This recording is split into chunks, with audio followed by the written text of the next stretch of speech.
let's click the plus icon above the container that we just created. And instead of the plus here, this time let's click on the Starter Templates icon. Here, we don't want to import a full page just yet, but instead we want to import part of one called a block. Let's click this, and I could search for what I wanted, or if I scroll down, I might want to grab this one. After clicking it, I'll import the block. And you can see that here. Let's add another, but this time we can add a page. You can see the template that we're using here, but let's look at Hope. Click this and Home.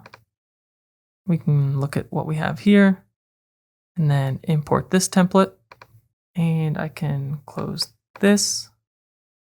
And obviously it doesn't make sense to import a whole page here. So as I go through and review, I can delete the containers that I don't need. So maybe I only need this client testimonial from that full page template, and I can make sure to remove everything else. So this is what we just imported as a block. And this we imported as a page, though we didn't keep much of the page at all.